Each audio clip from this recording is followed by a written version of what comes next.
Hello, welcome to this very special edition of the Pace Report. I'm Brian, Pace Reporting live here at BB King's here in New York City. This is a very special edition for me in the Pace Report. This is my 300th episode. And over the last 4 years and 300 episodes, I've profiled and interviewed some of the icons and an up-and-coming artists in the world of music, film, literature, and also politics. And tonight is no different. In a few minutes, you're going to see the legendary Jose Feliciano take the band stage. And for 5 decades, Jose Feliciano has been no stranger to all forms of Latin music, as well as pop, folk, and soul. Tonight, we're going to sit down and break bread about his illustrious career. In fact, he's played with great luminaries ranging from Quincy Jones to Berry Gordy to Joni Mitchell, Bill Withers, the list goes on. But he's also been able to build his career and play the music and give his own voice to not just jazz, but also to Latin music and popular music as well. So sit back, relax, and enjoy the sounds of Mr. Jose Feliciano live here at BB King's, here on the Pace Report here in New York City.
Mr. Feliciano, welcome back to your hometown, New York City. Thank you. Thank you. It's great to be back in the city that I grew up in.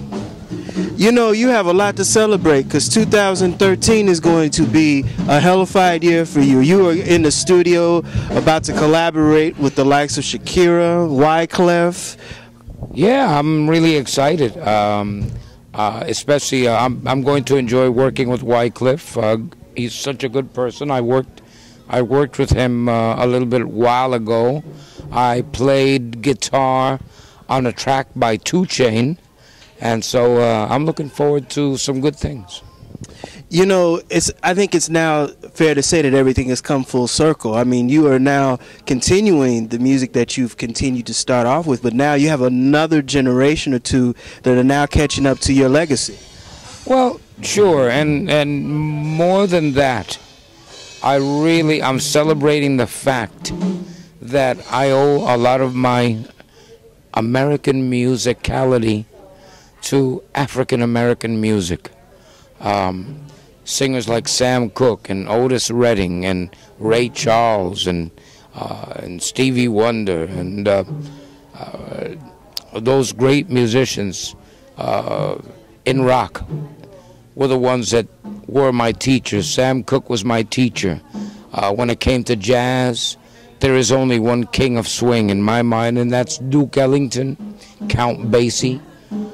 Those were, I'm not trying to be patronizing in any way, Brian, but these are the people that taught me everything I know. And I feel that every time I record or every time I achieve some success, I have to bring them to the forefront because everybody else put them in the background. And that's one thing that I swore to myself that I would do, that I would give these great pioneers the credit for where I am today. You know, Jose, one of the things that people really don't understand is that when you first started off playing music, you started off really enjoying what you were just saying. You enjoyed rock and roll growing up. I did. I grew up with the likes of Frankie Lyman. I'm sure that some of these names are before your time because you're a lot younger than me. My dad grew up on that. And a lot handsomer, too. But, no, you know, I grew up with, like, Frankie Lyman and the Teenagers, the Schoolboys, a lot of the doo-wop groups, Dion and the Belmonts, and Clyde McPhatter and the Drifters, and Benny King. These were the people, again, that built my musical horizons. And then later, as I got older, I got into jazz, and I got into classical, and I listened to Andre Segovia on guitar, and Charlie Bird, and Charlie Bird, the guitarist, and, of course, Charlie Parker on sax, you know, in jazz. So, again, everything has, these people gave me everything through their music and made me the musician that I am today. So, I'm grateful. I'm truly grateful. And living in New York City, I appreciate the fact that New York also made me the performer that I am today. Because if you could make it in New York, you can make it anywhere. Mr. Feliciano, you can call me Jose. I'm going to call you Jose. Don't make me an old man. Jose, yeah. You were born in Puerto Rico. I was. But I understand that you got the music bite when you were about maybe 2 years old. 3 years old, buddy. 3. Yes, I did. I had an uncle. His name was Esteban, and Esteban used to play the Puerto Rican instrument, the cuatro. And when I listened to him, I learned to accompany him on a tin cracker can. I was 3 years old, and, you know, I have to tell you, Brian, when I was a little boy, when I started doing that, it scared me. And the reason it scared me is because I was so good at 3 years old, it scared the living daylights out of me because rhythmically I was right. You know, it wasn't like I was just going tapping, you know. No, I had a set rhythm, and it was like the Lord was giving me a message at that early age, and that was, you know what? You're blind, but this is what's going to get you out of poverty, and it's going to get you out of a lot of the blindisms, such as selling newspapers or weaving baskets or begging on the street corner. And so I think that God gave me that message early.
understand that you come from a very big family, 11 brothers.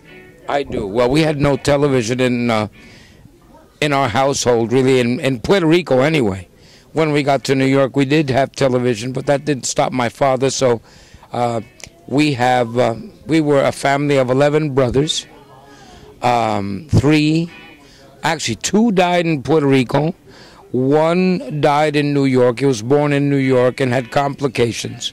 And then, of course, the rest of my brothers were born in New York. 3 of us were born in Puerto Rico, and we came to New York, and that was my older brother, Jeff, and then my brother Jorge. After Jeff, it was me, then my brother Jorge. So we came to New York, and when we came with our parents, we were 5, and then, of course, the family multiplied. Wow. Yeah. Spanish Harlem is a very unique part of New York City, and as you said earlier, you grew up here in Spanish Harlem in New York City. Yeah.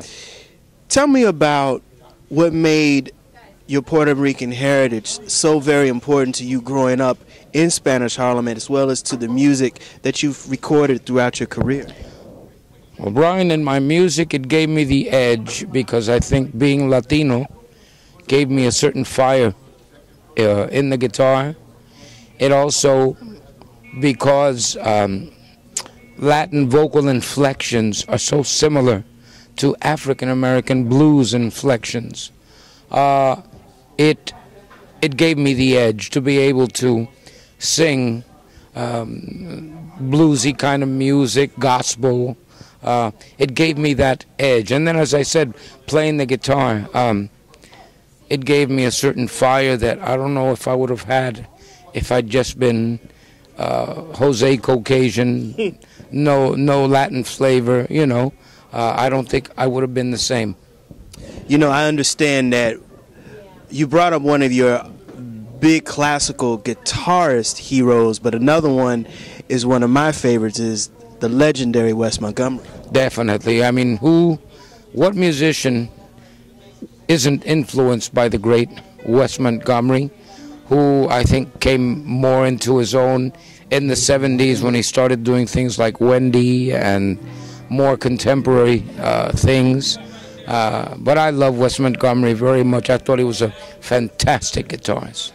And Charlie Bird, too. And Charlie Bird, of course, of course. Charlie Bird taught me that you could bend the nylon string guitar. You know, there's not too many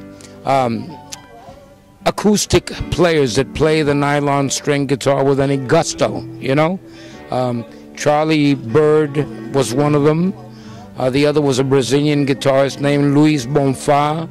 Another good nylon guitarist is Ralph Towner, whom I think is fantastic also. But not too many people have the guts to play the nylon because they figure, well, it's not like the steel string guitar, it won't bend, it won't do this. But it will if you practice and you learn how to do these things. Your mom got you to start performing here in New York when you were about 9 or 10 years old. That's correct. Well, it started like this, Brian. There was a contest being held by the Bustelo Coffee Company. And my mother, immediately when she heard about the contest, I was 9, I played the accordion then. She sent away for the forms, filled them in. I went and it was a radio contest, and which was held at WWRL, and the station was in Woodside, Long Island. And so I went and I played the accordion, and I won, and it got me a weekend at the Puerto Rican Theater when I was 9 years old.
What I find very interesting about you is that at 17 you decided that you were going to drop out of school and you just decided to become a performer full time. Yeah. But your origins started off in folk cafes in the village. Well, exactly, because teenage kids couldn't play the clubs. You know, you had to be 21 or even 18. And since I wasn't part of, actually, let me go back even earlier. When I was 16, I had a little jazz group called the Modern Sound Trio. And we appeared on a show called the Ted Mack Amateur Hour, which was kind of like American Idol of today. And we appeared, we didn't win, but we appeared on the show. And as a matter of fact, you can always see that, you could see it on YouTube or stuff like that. And then after that, after the band split up, then I started enjoying folk music. People like Bob Dylan, Joan Baez, Peter, Paul and Mary. And so I went to the village where folk music was flourishing, and I would play the coffee houses, and the way they would pay the performers was they passed a hat. And so I remember Richie Havens and we'd pool our money together, and we'd go into Chinatown to a place called Hong Fats after we played in the village, and we'd share the money we had and had dinner together. Richie Havens is a real dear friend. I love him a lot. Very soulful like you. Well, he's a wonderful guy. I hear that lately he's not feeling well. And Richie, if you see this program, I want you to know from the minute you see this program, you're going to be healed. I'm sending you all of my healing vibes. Pueblo mío, que estás en la colina, tendido como un viejo que se muere, la pena y el abandono son tu triste compañía. Pueblo mío, te debo sin alegría. Everybody, ¿qué será? ¿Qué será? ¿Qué será? ¿Qué será de mi vida?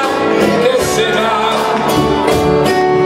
Si sé mucho o no sé nada, ya mañana se verá. Y será lo que será. Yo soy Jose Feliciano. Ya mis amigos se han ido casi todos, y los hombres partirán después que yo. Lo siento porque amaba su agradable compañía, mas es mi vida y tengo que partir. ¿Qué será? ¿Qué será? ¿Qué será? ¿Qué será de mi vida? ¿Qué será? En la noche mi guitarra dulcemente sonará, y una niña de Borinque soñará. When you got signed to RCA Yeah. in the early 1960s, Yes. you built your career overseas. In fact, your first hit record was in the Philippines. You know, so that's what they tell me. It was a silly song that I wrote from an idea that I got from a Marian McCabe song called the Click Song. And so I wrote a song called Everybody Do the Click. And we put it out in the States, but nothing happened. I'm very grateful to a fellow by the name of Jack Somer, who was the one who signed me to RCA. And if it weren't for Jack Somer and other people like Rick Gerard in '68, whom I met and worked with me on the album Feliciano, I know I wouldn't have a career. So, you know, one of the most important things too, Brian, aside from being happy about one's success, is being grateful to the people that took you there. And that's one of the things that I'm very grateful about. I understand that in that time that you were building your career, you had a little problem getting over to London. The UK, they wouldn't let you over there for at least a year. Yeah, because I had a guide dog, and the quarantine laws in England were such. I think they've changed them, but at the time, nobody had ever approached a situation like that until I did. And of course, leave it up to me to be a troublemaker. But you know, Brian, I've always been a troublemaker in many ways, but only in the ways of that if I see a wrong, I bust my ass trying to right it, because that's the way that I am. That's just the way I've always been. And I feel, without being religious, that I'm doing God's work. God doesn't want unfairness or unjust things to happen. So I try and serve God in the only way I can. That's playing my music and giving people a voice if something isn't right. You know that it would be untrue.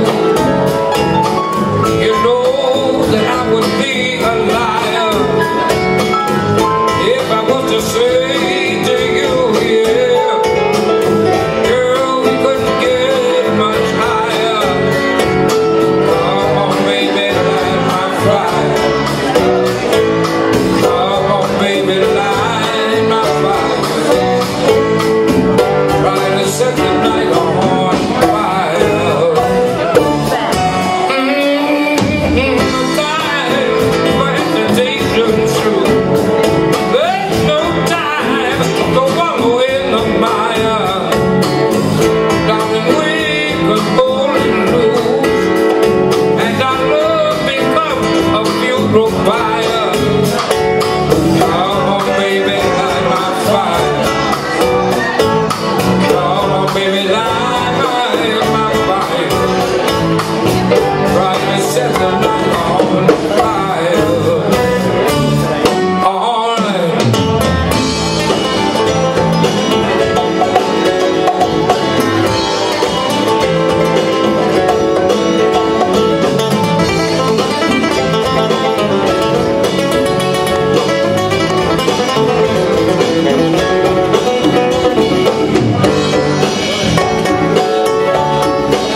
...1968 was the very, very, very pivotal year for you, your sound, and for American fans to kind of catch up for the last 4 or 5 years that you've been recording abroad. Light My Fire was a big, big, big hit for The Doors, but you took it and made it a very soulful version, and I think the brothers have never forgiven you after that. Well, you know, I'm happy that I did it. I love the song. I was a big Doors fan, and I wanted them to know that I was a fan. You know, it's like anything I've done. It's like when I was influenced by Ray Charles, for example, and one of my dreams was that someday Ray Charles would be in the audience and hear me playing some of his piano licks on guitar. Of course, it never happened, but that's the way I thought, you know. And so I was, I did a lot of Ray's music, or that's what happened with the Doors. I listened to their songs, and I like Light My Fire in 1968. Rick Gerard, my producer, heard me do a version of it, And he said, listen, I want you to record Light My Fire. And we argued a little bit. And I said, Rick, this song was a hit in '67 for the Doors. Why should I do it? He said, look, just oblige me. And of course, what could I say after? Rick is such a nice guy. I said, okay, all right, I'll do it. And then, of course, when Ray Brown took me under his wing and said, Jose, let's arrange it this way, you know, and he helped me also with the arrangement. How could I not? And by the way, you know, Ray Brown is gone, but the relationship and friendship that I had with him lasted until he died. I mean, he was such a great musician and such a great individual. And you know, there's certain people that when they're gone, you miss them. And I miss Ray Brown. Ray was a tremendous bassist as well as a tremendous arranger, Yep. and He was the I think he was the best. I mean, everybody says, oh, Jaco Pastorius, so-and-so, but none of those bass players could touch Ray Brown in my mind. And I wanted to clear something up Sure. when we set it up. Sure. The fans that you had established overseas, this was a new sound and a new direction. You were going more pop versus when you first started on RCA, you were recording a lot of Latin music. Well, I was in Argentina from 1966 to 70. And when I recorded my first Latin album in '66, and it came out, it was like I was Elvis Presley. I mean, the girls were screaming. I couldn't leave my hotel room. It was embarrassing to me because, you know, you think this can't be happening. You know, it only happens to like people like Elvis in 1956 but Jose Feliciano, I mean, Frank Sinatra, you could see it, but Jose Feliciano, it was a shock, but it was a pleasure as well. And so then in 1968, when Light My Fire was a hit, the window really flew open. And as you know, one of the things that I did during that time was that I did my version of the Star Spangled Banner. And right. And I think, I got to tell you, that's where the brothers applauded me. The brothers applauded me. I mean, Willie Horton. You know, Willie Horton, man. Absolutely. Yeah. And all of the brothers who were on the Detroit Tigers, it was like, hey, somebody finally is doing the anthem with a little feeling. And you know, the other people kind of like, you know, the radio station stopped playing my records for quite a while. But, you know, now everybody does the national anthem however they see fit. I wasn't trying to create a controversy. I was trying to do it with feeling, with soul. I mean, after all, this is a country that gave me everything I have. And so I was trying to express my appreciation, and they wanted me deported, but thank goodness Puerto Rico's a part of the U.S. and they couldn't do it. But I got to tell you, I have no regrets. It's a bittersweet memory. Out of it, I met Ernie Harwell, who was the one that invited me, and through Ernie, well, I met my wife, which he introduced me to, and so I can't kick. Everything's been good. Now, Jose, let's fast forward to just a couple of months ago, 44 years later. Yeah. You sang the same rendition at the Giants and Cardinals game in San Francisco. How did that feel coming back full circle? It felt great. And you know why it felt great? Because the Giants won the World Series. And every time I have been associated with the anthem in one way or another, the team that I do it for wins. Like in '68, the Tigers were losing to the Cardinals, but they won when I did the anthem. Then I did it for the Marlins a few years back when they won the World Series. And then I did it for the Giants, and I was really happy to do so. They invited me, so I was really thrilled. And also, we also have to bring one more historical part of the Detroit Tigers win in '68.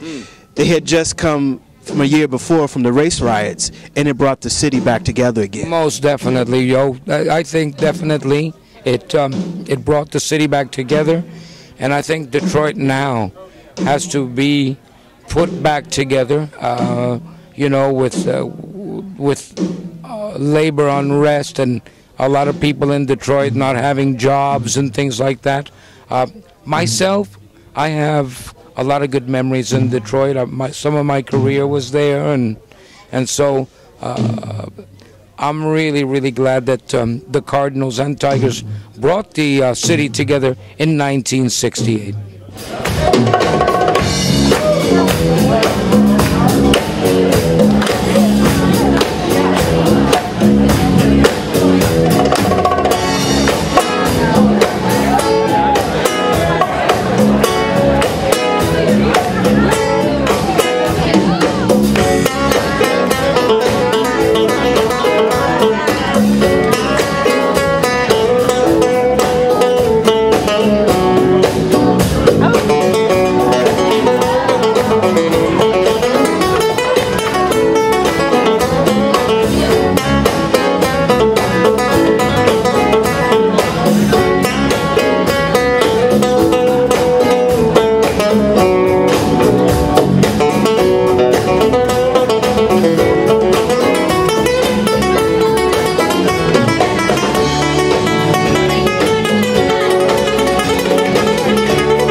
During the late 1960s and into the 70s, as your career was taking off, there was an exciting record label in New York called Fania Records that really kind of put the Latin music revolution on the map here. What was your take on that? And did you kind of, at the time, know that Latin music was going to really be a new voice of American music eventually?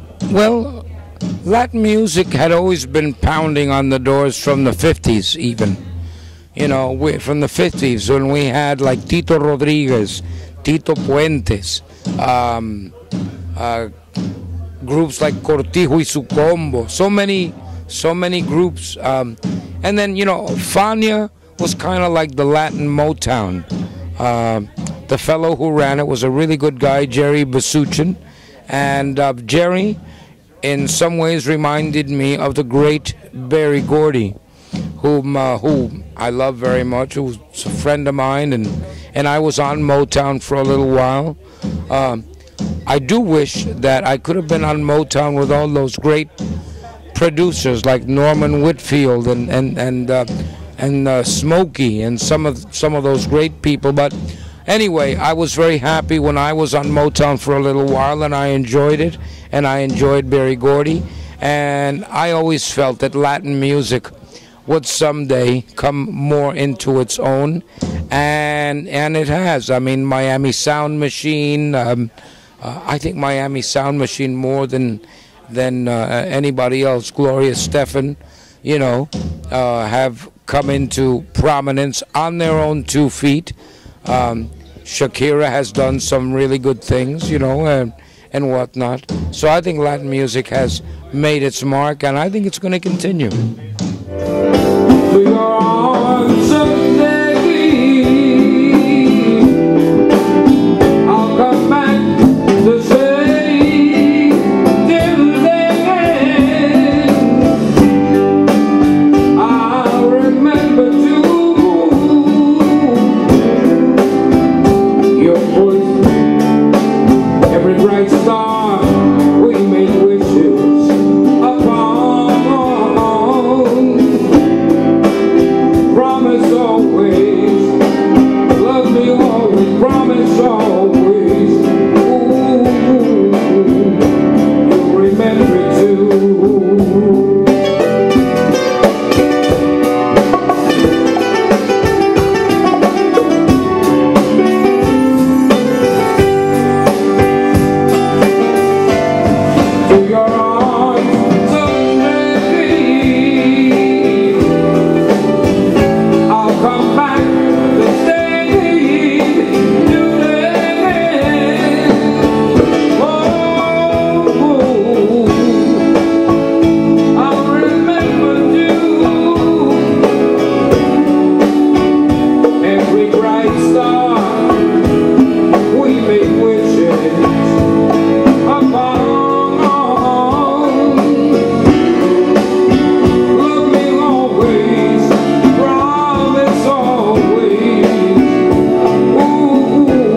Jose, what does soul music mean to you?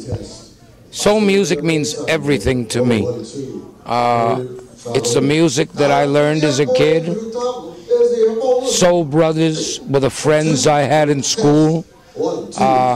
When I went to Charles Evans Hughes, most of the kids in that school were Latino or Soul Brothers, and so soul means everything to me because of my brothers and sisters and everything that they taught me, and so that's why soul means everything to me.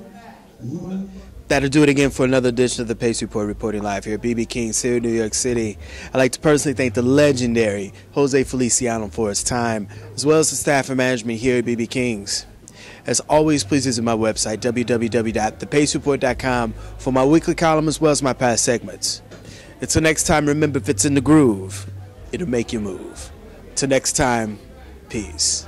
Feliz Navidad. Ay, mi hermano ya no puede comer poquito.